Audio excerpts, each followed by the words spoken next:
এজন্য মুসলমান, যেহেতু সামনে নির্বাচন, এখানে আমি রাজনীতির বক্তব্য দেওয়ার জন্য আছি নাই। এটা রাজনীতির মঞ্চও না, এটা কোরআনের মাহফিল। এখানে কোরআনের বয়ান হবে, হাদিসের বয়ান হবে, রাসূলের জীবনী শোনানো হবে, বুজুর্গানে কেরামদের জীবনী শোনানো হবে।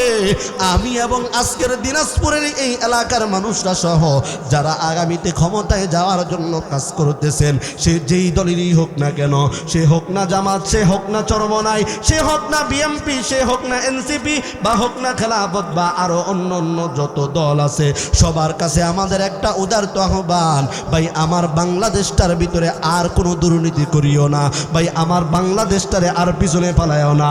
একটা বারের জন্য আমার বাংলাদেশে কোরআনের রাজনীতি চালু করো, সেটা যেই দলই হও না কেন, তুমি যেই দলই করো না কেন, যদি কোরআনের রাজনীতি চালু করতে পারো, যদি তোমার ঈমান দিয়া বলো, মন থেকে যদি বলো, তাহলে আমার ভোটটা, আমার সমর্থনটা আমি তোমারই দিব। আর যদি কোরআনের রাজনীতি কায়েম করতে না চাও, শরিয়া ভিত্তিক রাজনীতি কায়েম যদি করতে না চাও, ভাই ক্ষমতায় যাওয়ার জন্য চিন্তা ভাবনা করিও না। কথা বলেন ঠিক না বেঠিক? রাগ করলেন? মন খারাপ করলেন? কারো বিরুদ্ধে, কোন দলের পক্ষে বিপক্ষে, সবাইরে বললাম, ঠিক কিনা বলেন? সেটা যেই হোক না কেন সবার কাছে। কারণ আমি বলি, বাংলাদেশের যারা বড় বড় দল আছে, ধরেন বিএমপি, বর্তমান বিএমপির বড় নেতা কি বলেন? তারেক রহমান। তারপরে জামাতের বড় নেতা কে?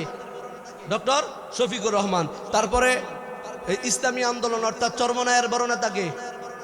রেজাউল করিম পীর সাহেব অর্থাৎ ফয়জুল করিম পীর সাহেব, ঠিক কিনা? তারপরে খেলাফত আল্লামা মামুনুল হক সাহেব সহ আরো যত আছে। আচ্ছা বলেন, যেই কয়েকটা বললাম, যাদের নাম বললাম, এরা মুসলমান না অন্য কিছু? জোরে বলেন, এরা মুসলমান না অন্য কিছু?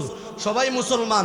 তারাও চায় কোরআন অনুযায়ী দেশটা চলুক, তারাও চায় রাসূলের সুন্নাহ অনুযায়ী দেশটা চলুক, তারাও চায় রাসূল যেরকম ভাবে শিখিয়ে গেছে, হযরত উমর যেরকম ভাবে রাজনীতি করে গেছে, তারাও ওই রকম ভাবে চায়। এজন্য আমি বলবো, অনেকেই ক্ষমতায় যাওয়ার আগে অনেক মিথ্যা প্রতিশ্রুতি দেয়, মিথ্যা আশ্বাস দেয়। ভাই মিথ্যা আশ্বাস দিয়েন না, যেটা পারবেন সেটার আশ্বাস দিয়ে ক্ষমতায় যদি যাইতে পারেন তাহলে যান, না হলে ক্ষমতায় যাওয়ার প্রয়োজন। রাগ করলেন?